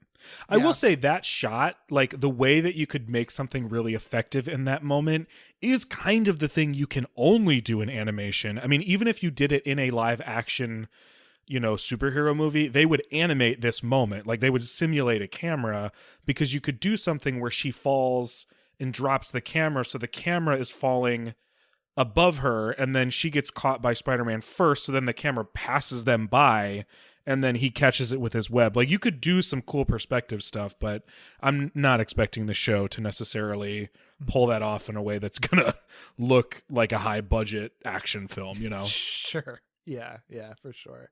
But it is interesting. Like the more I think about it, the more I'm like, you could do some really fucking cool, you know, found footage stuff with a action movie budget. I don't know if I necessarily want a full feature length of that, but you could certainly do some cool stuff. Yeah, for sure. I think there's a balance in live action with it not just making you want to throw up after a while. Yeah, but it would need to just be like moments as opposed to the film. Yeah, but I would be interested in like a higher budget animation attempt because I don't know that you get the same sense of like motion sickness from animation because it's not real, but seeing the kind of interesting stuff you can pull off in animation with the found footage style could be interesting. Oh my God. Like a high budget, like, not surreal in like content, but like almost surreal in perspective, like anime studio. Like, oh my God. Can you imagine some of the shit they would pull off if they could just pretend the camera was anywhere? Cause it was like a literal camera someone was holding. Like, oh my God. Yeah. I mean, or even like, you know, the Spider-Verse style. Anime kind of already and, does that sometimes. Yeah, even like the Spider-Verse style or something like that. Oh, too, yeah. Look really cool with that. Yeah, they play with stuff. Mm-hmm. For sure. Yeah. Well, anyway, the Energy Beast is pretty much a kaiju now, which is exciting to us. And Spider-Man is like, okay, Hulk, it's bigger, so hit it harder. And Fury's like, that's not going to work. So Spider-Man's like, I don't think it's going to work. I just need it distracted so that I can get this electrical cable and shove it in the beast. And Fury's like, what? Why would you make it stronger? And he's like, if I make it big enough, it will explode. I want you to hit it hard and don't stop. Hulk like to hit hard. It's gonna be okay. Hulk hitting it ain't gonna work, kid. Turn that off. Fury, I'm on it, okay? That's not my plan. Spider-Man. This will work. When we were underground, the creature took on too much power and temporarily surged out. So I'm gonna force feed it until it pops for good. Hope you're right. Otherwise, you're a... I know. a menace. No cameras. Hey, stop her! Which, okay, I guess so. I don't know that they ever set up that that's a solution he would feel confident in, but that's his solution. Yeah. Right? Like, there's nothing that, like, there's no, like, precedent for that in the episode, I don't think. There's no, like, moment where he gets bigger and then is, like, temporarily unstable or whatever. No, I don't think so. I mean, I feel like we buy it because we've seen it in so many properties, but, like, in a standalone episode, I don't know that they really established that. Yeah. Whatever. It's fine. That's sort of where the narrative pieces of things sort of show as being like not that deep. Sure. Like, because obviously they're focusing on how they're telling the story. Yeah. Which, it's a trade-off. It's fine. Yeah. So he shoves this cable in it and it does begin to work. It gets bigger and bigger and bigger, but it doesn't finish the job. So Fury's like, okay, like anybody who's got anything with an energy source, just like throw it at the beast. And they do, and it's still not enough. Everything's dead, kid. Including us. Everything except this. My camera battery still has a charge in it. Mary Jane, the contest, you can't. How can I not? Time for your close-up. So then Mary Jane is like, okay, I do have my camera's battery. It's still got quite a bit of juice. And Spider-Man, of course, is like, I can't take your camera. She's like, you have to. So he throws the camera at the now enormous monster, and MJ's footage just cuts out. Yeah, it's so interesting. I was really surprised to see like, oh, the camera is actually like the final piece to the puzzle. Like it almost seems obvious, but I feel like because I don't know that you really see that in found footage stuff. Like you can sometimes the movie or whatever will end with the camera breaking or falling or something. Oh, or the battery dying. Falling. Like, oh my God. There's like a, is it Area 51? I don't know. There's some like Alien Area 51 movie or something that ends with the camera falling from like a great height in the sky. And I actually kind of love it just because it falls from so fucking high. The first Backrooms video does the same thing. And oh shit, really no way. Fucking cool. Yeah. It's oh really damn. good. I'll have to watch that. Yeah. But in this case, I don't know that you ever really see it where it's like the camera is actually the solution to the problem and like the thing that defeats the villain or whatever. Yeah. Like that's really clever. I think that's it's and they've set it all up. You've got an energy based villain and it deals with, deals with the electricity from technology. You've got a piece of technology right there. It's all there. I appreciate that a lot. Yeah. I don't mind it at all. Mm-hmm. So the scene returns and now we are out of the found footage stuff. I think this is what you were referencing earlier. Yeah. Like the whole episode was through the lens of Mary Jane's camera up until like the last maybe like 2 minutes of the episode. Where the camera just doesn't exist. Right. This is the camera has been destroyed. So I think it's why I don't mind as much is because there just literally isn't a camera. Like there's a part of me that's bummed because I would have loved to see the whole episode be this, but how would they have done it? What would you do? There's one camera source. It's not like they jump between different camera sources. I feel like the only way that they could have worked around it would have been like Mary Jane pulls out her phone or it's a time jump. It's like later on. Oh, and yeah. It's from the perspective of the new camera Mary Jane has bought and she like recaps the events or something like that. But obviously I think they felt like the narrative need to sort of wrap some of the stuff up rather than just having Mary Jane like recap it talking into the camera or whatever. I think there's no real clean way to do it to keep the found footage thing. I think this is probably the best thing to do is to just end your high concept thing for the last couple minutes just to wrap everything up. Yeah, and they come back strong. Like it's not like they just casually come back. So I can appreciate how they transition here. Yeah, because when the scene comes back, now we're more normal filming happening right now. Spider-Man and Hulk are surrounded by like massive rubble. Spider-Man has like a really good freak out. Mary Jane, no! Mary Jane! No!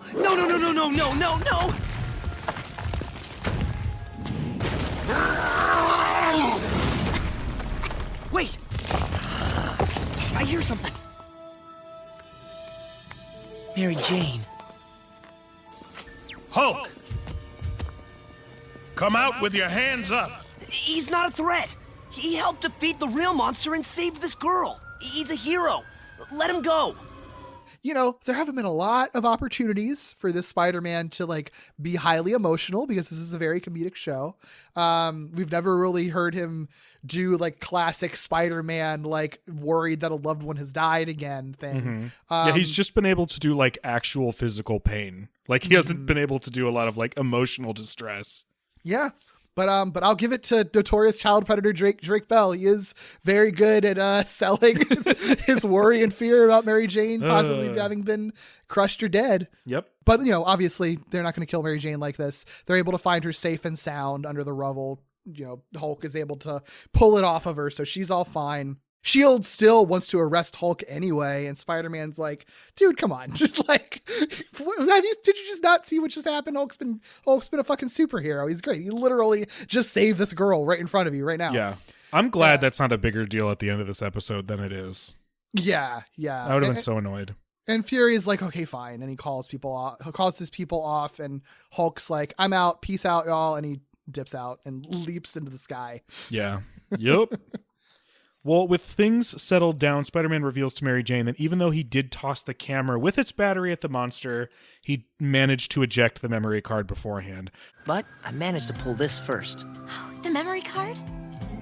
Only slightly charred. You aren't worried about how Jameson might use this? I am, but I trust you. I'm a big fan. I won't let you down! I know you won't. I'm actually very glad they did this because it would have been silly otherwise. They could have gotten away with it, I suppose, but like then you have to ask the question of like, okay, so then how did we watch the episode? Right, yeah. Which they don't have to explain, but again, when you do found footage, there are just questions the audience is always going to ask. That's one of them. So I'm glad they did this. She does ask Spider-Man if he isn't worried about how Jameson will use her footage now that it still exists. And Spider-Man's like, no, I don't. It's fine because I trust you. I trust what you will do with it. So you do whatever you feel is right. And, you know, Jameson be damned. Yeah. So later, next day, next week, who knows? But either way, Mary Jane is sharing her final report with Peter, which is the video that she made. I can't believe you didn't win. Can't win if you don't enter. Jameson would never have let the world see Spider-Man for the hero he really is. How many hits has it gotten on your site so far? Including this one? 2. Not exactly media saturation. MJ Watson? Her folks said she was here. Signature required. Did I miss your birthday again? It's a new camera from the Daily Bugle. Saw your footage, Watson. There might be a place for you with the Bugle if you send your work to me before you post it next time. He has a heart. Who knew? I fucking love the realism of this. She's like, it's gotten 2 views, counting us, which is like so many times in these things. They post it, it's like, it's already gotten 10,000 views. And I know, it's you like, see the like how? rapid counter going up. Yeah, the counter that doesn't exist like that. And it's was it 2017 that has I think it is, where like they explore this a little bit, where it's like the character who's like, I post all my stuff on my web. It's like it's the what's her name? It's Screwball and it was Robbie's son. Yeah, Robbie's son. Robbie? Is he Robbie Jr.? No. Oh my god. I'm drawing a blank. I don't think Why it's don't I ever Robbie remember Jr. his name? I mean, maybe it is. Is his son Randy? Randy, that's what it is. Yeah, it's weird because there's also Rand like Robertson. Yeah. Anyway, whatever. Comic book names. But they explore that a little bit, but it's like also in an episode where Screwball posts something and like 1 billion people watch it. So it's nice where this is just what it is. Also, 2 views I think actually makes a lot of sense because one of them is them and the other one is someone we learn about in just a moment. Yeah, because the episode. Cute. The episode, and I do like that. I think that's a nice setup and payoff. The episode ends with a delivery from the Daily Bugle containing a new camera for Mary Jane and a video message from Jameson saying, saw your footage, Watson. There might be a place for you with the Bugle. if you send your work to me before you post it next time. So Jameson was the one other view. Jameson was the other view. Yeah, I love it. Peter even comments like, oh, I guess he does have a heart, which is like, yes, finally, thank God. There's actually a little bit of like something to this Jameson other than just ranting in the background. We know that J.K. Simmons specifically recorded lines for this episode because he's specifically addressing Mary Jane. So that's a good sign that they didn't just get them all done in one day and have just spread it out amongst the whole show. Thank God. So... Yeah. Also very, very cute. I that Jameson sends her a camera that like already has stickers on it. I know, it's like very cute. It means either he put the stickers there or he had the wherewithal.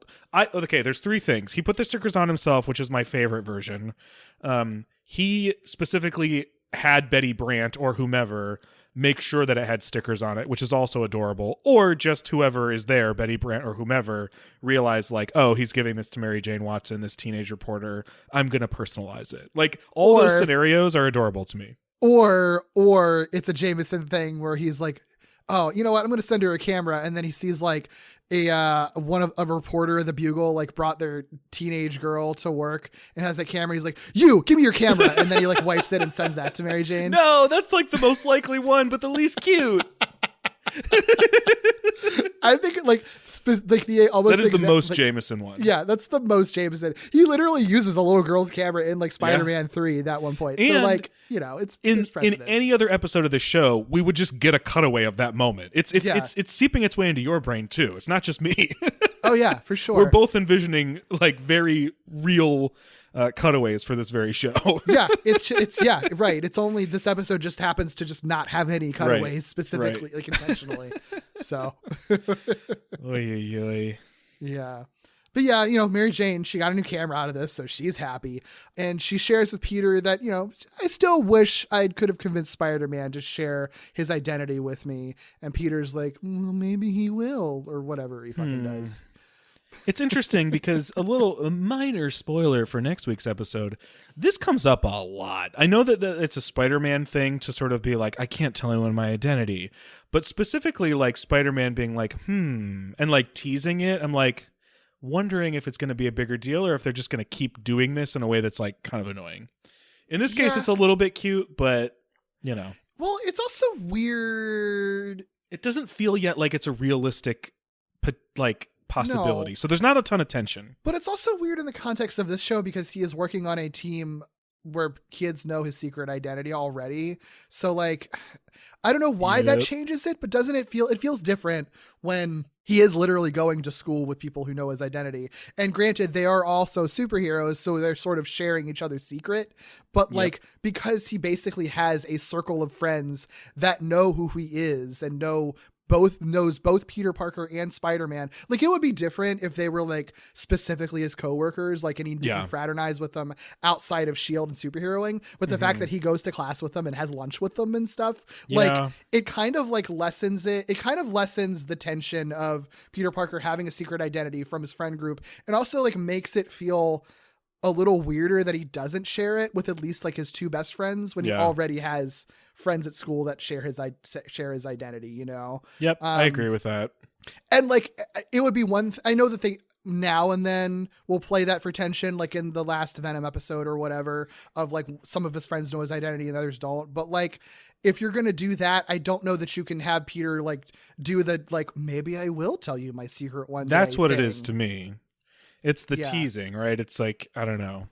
Yeah, it's a weird dynamic.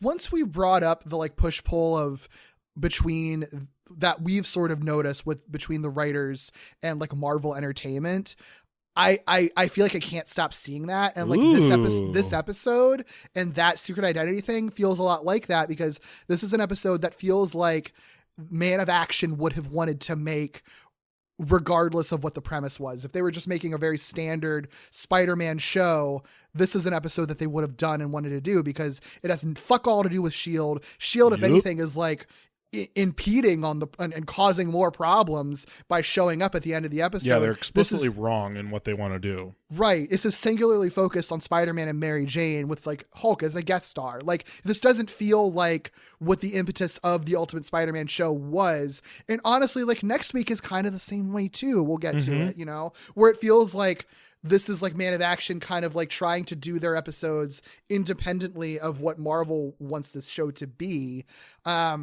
And I feel like the secret identity stuff is part of that too, because that feels very classic Spider-Man, and it just makes less sense in the context of his S.H.I.E.L.D. friends. But guess who's like barely in this episode? Like other than like a cameo at the beginning, the fucking S.H.I.E.L.D. friends. They don't like factor into this at all. So I love that. Yeah.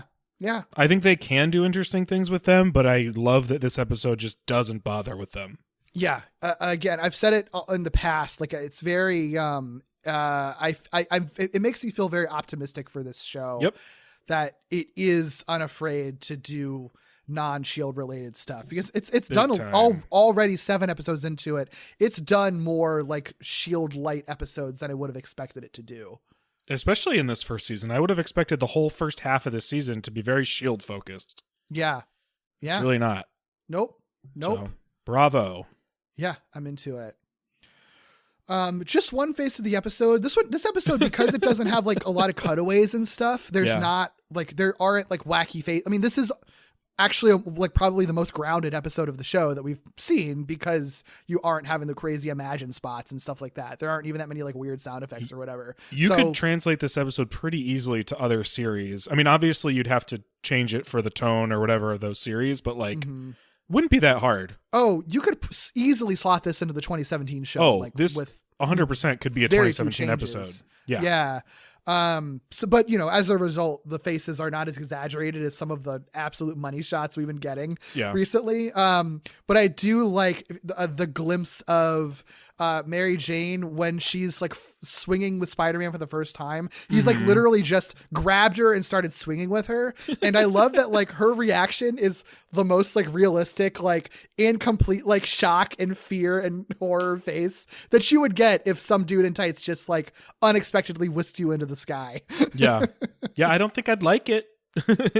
She doesn't look like she's having a good time. No.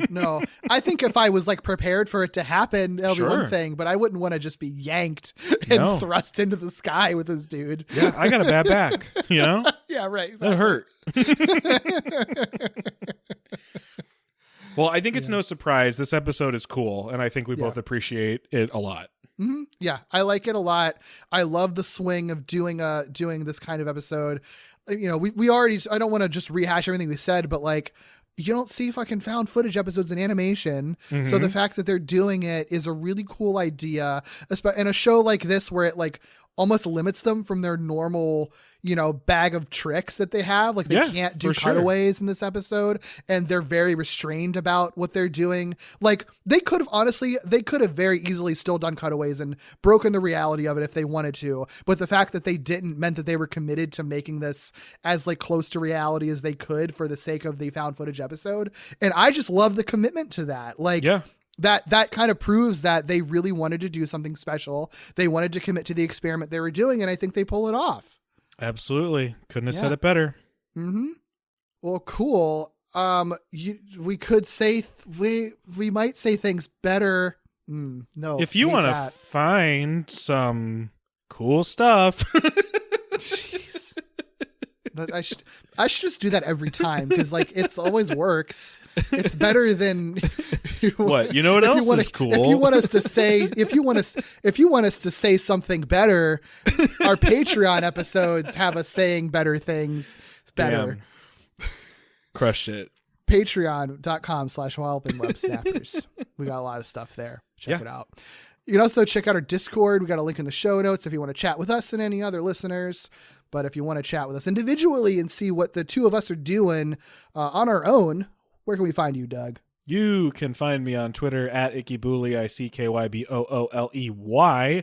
You can also listen to me on a podcast called Novel Gaming that I do with my friend Katie, where we catch up on all of the books, video games, and sometimes other pop culture that we have been consuming lately. You can also check me out on Victory Road, another show on the 4i Radio Network where I talk about Pokemon. What about you, Doug?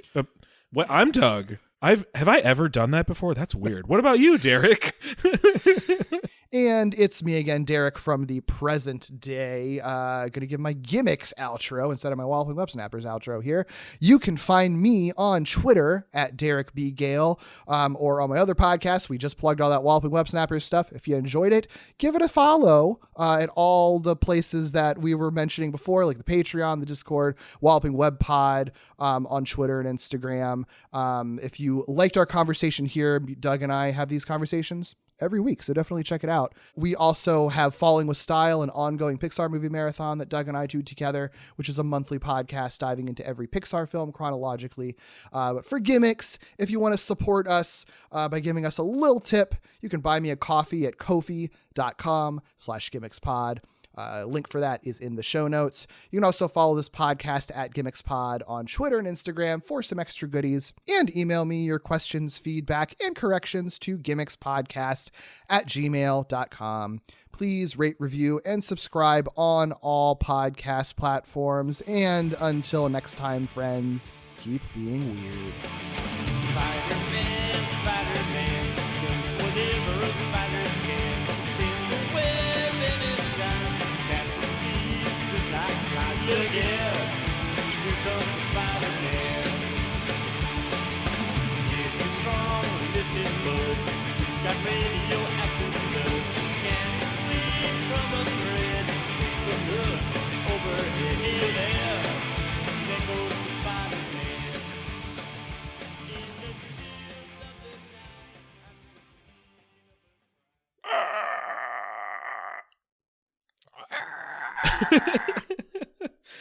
I guess that's better for the next episode, huh?